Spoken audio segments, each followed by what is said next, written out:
বাংলা সিনেমার সুবর্ণ যুগের সূচনা হলো তাও আবার দেবের হাত ধরে। কিভাবে? চলুন বিস্তারিত আলোচনা করা যাক। আজ 14ই আগস্ট আজ বাংলার প্রেক্ষাগৃহে রিলিজ হতে চলেছে তিনটি সিনেমা, যার মধ্যে দুটি রয়েছে একটি হিন্দি বলিউড থেকে এবং একটি সাউথ থেকে, এবং তৃতীয়টি রয়েছে আমাদের বাংলা থেকে। প্রথমে যদি আমরা বাকি দুই সিনেমার ব্যাপারে কথা বলি, তাহলে বলিউড থেকে রিলিজ হচ্ছে ওয়ার 2, যার মধ্যে অভিনয় করতে চলেছে ঋত্বিক রোশন এবং সাউথের জুনিয়র এনটিআর। এটি একটি ফ্র্যাঞ্চাইজি ফিল্ম ওয়ারের সেকেন্ড পার্ট, পাশাপাশি এটি ওয়াইআরএফ এর স্পাই ইউনিভার্সের পার্ট। তাহলে বুঝতেই পারছেন এই সিনেমার বাজেট কতটা হতে পারে। এরপর যদি আমরা কথা বলি তামিল সিনেমা কুলির ব্যাপারে, এটি একটি মাল্টি স্টারার অ্যাকশন ফিল্ম, যার ডিরেক্টর রয়েছে লোকেশ কান্নারাজ। আমরা ধরে নিতে পারি এটিও এলসিউ সিনেম্যাটিক ইউনিভার্সের পার্ট, যার মধ্যে অভিনয় করতে চলেছে রজনীকান্ত, আমির খান, নাগার্জুনা, উপেন্দ্র, এছাড়াও বিভিন্ন অ্যাক্টর। দুই সিনেমার কত বাজ রয়েছে সেটা আপনারা বুঝতেই পারছেন। তৃতীয় সিনেমার যদি বাংলার ব্যাপারে কথা বলি, তাহলে দেব এবং শুভশ্রী অভিনীত ধূমকেতু রিলিজ হতে চলেছে আজকেই।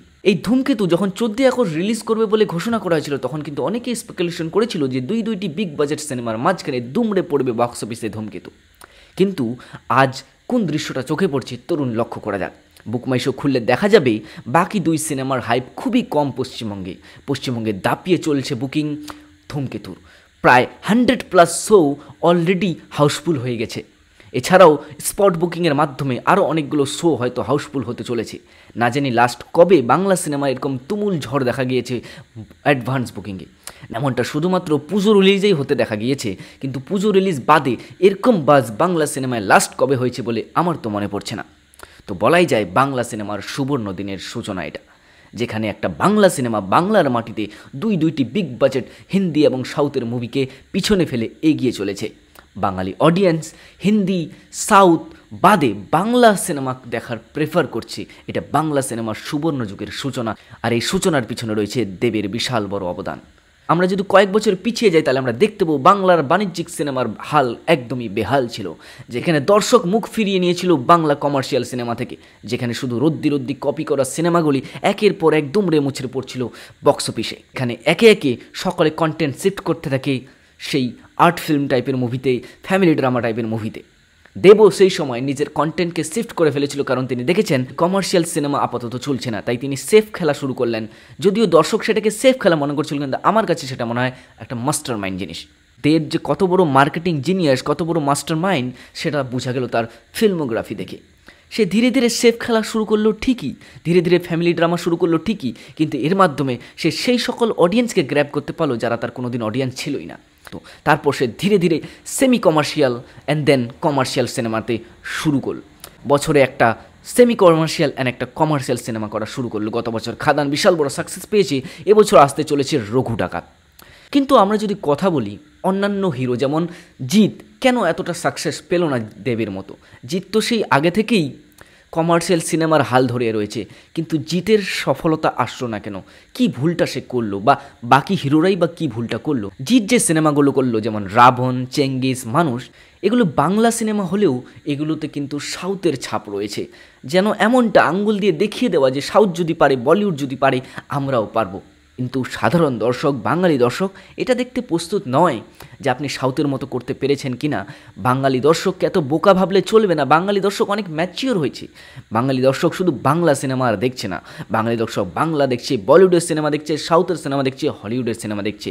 নয়তো সিনেমা হলে, নয়তো মোবাইল ফোনে, নয়তো কোনো ওটিটিতে, কিন্তু তারা দেখছে হবেই। তাদের টেস্ট বদলেছে। সেই 2023-24 সালে এসে আপনি যদি সেই 2015-16 গল্প দেখান, সেটা কিন্তু সাধারণ মানুষ পয়সা খরচা করে দেখতে যাবে না। একজন সাধারণ মানুষ যখন সিনেমা দেখতে যাবে, সে তো আর একা যাবে না, হয় ফ্যামিলি কিংবা ফ্রেন্ডদের সাথে যাবে।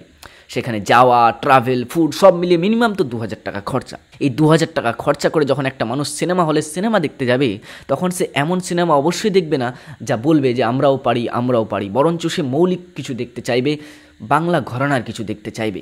বাংলা সিনেমা ফেল হওয়ার কারণ বাংলার কোনো নিজস্বতা ছিল না, বাংলা সিনেমার মধ্যে কোনো নিজস্ব রস ছিল না, তার অভাব ছিল বাংলা সিনেমায়। বাংলা শুধুমাত্র টেমপ্লেট ফলো করছিল, সেই বলিউড হোক, সাউথ হোক। বাংলা রিমেক না করলেও কিন্তু সাউথের টেমপ্লেটকেই ফলো করছিল, যেটা জিৎ তার সিনেমার মধ্যে দিয়ে করার চেষ্টা করেছিল, যেগুলো অলরেডি আমাদের বাঙালি দর্শক কিন্তু দেখে নিয়েছে। তাহলে দেব এমনও কি আলাদা করলো যে দেবের সিনেমা চললো? আমরা যদি দেবের খাদান দেখি, তার মধ্যে সাউথের ছাপ রয়েছে ঠিকই, কিন্তু একটা বাঙালি ছাপ রয়েছে, বাংলার গল্প রয়েছে, বাঙালির সাধে গল্প রয়েছে। কিছুদিন আগে খুব চলা বহুরূপী গল্পটার মধ্যেও কিন্তু তাই রয়েছে। গল্পটার মধ্যে কিন্তু বাঙালিয়ানা আছে, বাংলার ছাপ রয়েছে। আমরা যদি সাউথের সিনেমাগুলোই যদি দেখি, তামিলের সিনেমা আলাদা হয়, তেলুগু সিনেমা আলাদা হয়, মালয়ালম সিনেমা আলাদা হয়, একজন সাধারণ দর্শকও তাদের মধ্যে ডিফারেন্সিয়েট করতে পারবে। কিন্তু বাংলায় কেমন সিনেমা হয় বাঙালিরা নিজেই জানে না। বাংলার একটা নিজস্বতার অভাব রয়েছে। এই নিজস্বতা যেদিন বাঙালি তারা বাংলা সিনেমায় ফিরিয়ে আনতে পারবে, যেদিন বাংলা সিনেমায় বাঙালির গল্প থাকবে, বাঙালির স্বাদের গল্প থাকবে, নিজস্বতা থাকবে, সেদিন বাঙালি অডিয়েন্স বাংলা সিনেমা দেখতে যাবে। আর সেদিনই বাংলা ইন্ডাস্ট্রি গ্রো করবে। সেখানে শুধু একাই দেবের হাত থাকলে হবে না, সেখানে পুরো ইন্ডাস্ট্রিকে এগিয়ে আসতে হবে, এই ধরনের সিনেমা বানাতে হবে, নতুন নতুন ডিরেক্টরকে চান্স দিতে হবে। যেমন সাউথ চান্স দিয়েছে লোকেশ কাঙ্গনারাজের মতো ডিরেক্টরকে, অ্যাটলির মতো ডিরেক্টরকে, যারা পুরনো অ্যাক্টরদেরও কামব্যাক করিয়েছে। তো বাংলাকেও এমন প্রডিউস করতে হবে, নতুন নতুন ডিরেক্টর, নতুন রাইটার, নতুন ছেলেদের কাজে দিতে হবে। আমি রবিন, স্বাগত জানাই আপনাদেরকে আমার সিনে রবিন চ্যানেলে।